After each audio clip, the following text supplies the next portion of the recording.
বিদায়ের প্রস্তুতিতে রাষ্ট্রপতি মোহাম্মদ শাহাবুদ্দিন চুপ্পু। আগস্টেই কি বদলে যাচ্ছে বঙ্গভবনের ইতিহাস? রাজনৈতিক অঙ্গনে এখন সবচেয়ে বেশি আলোচিত বিষয় এটি।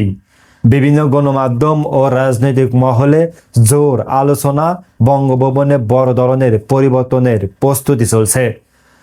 তবে চূড়ান্ত সিদ্ধান্তের জন্য আনুষ্ঠানিক ঘোষণার দিকেই তাকিয়ে আছে সবাই। 2023 সালের আওয়ামী লীগ সরকারের সময় 22তম রাষ্ট্রপতি হিসেবে দায়িত্ব নেন মোহাম্মদ শাহাবুদ্দিন। এরপর 2024 সালের গণ অভ্যুত্থান এবং রাজনৈতিক পরিবর্তনের মধ্যেও তিনি সাংবিধানিক দায়িত্ব পালন করেন। কিন্তু সেই সময় থেকেই বিভিন্ন রাজনৈতিক দল ও আন্দোলনের পক্ষ থেকে তার পদত্যাগের দাবি ওঠে।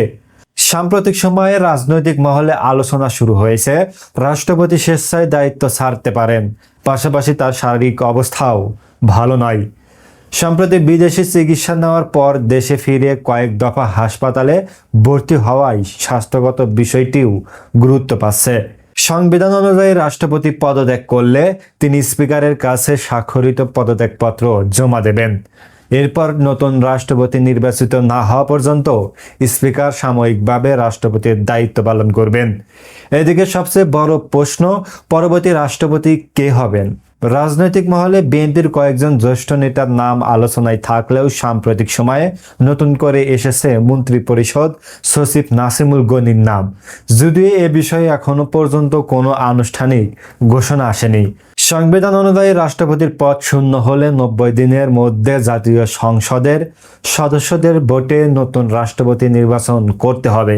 ফলে আগস্ট মাস জাতীয় রাজনীতিতে গুরুত্বপূর্ণ মোড় হয়ে উঠতে পারে। আপনার কি মনে হয়, রাষ্ট্রপতি মোহাম্মদ শাহাবুদ্দিন চুপ্পু কি সত্যিই পদত্যাগ করবেন? আর পরবর্তী রাষ্ট্রপতি হিসেবে কাকে দেখতে চান? কমেন্ট বক্সে জানান আপনার মূল্যবান মতামত আর ভিডিওটি শেয়ার করে দিবেন।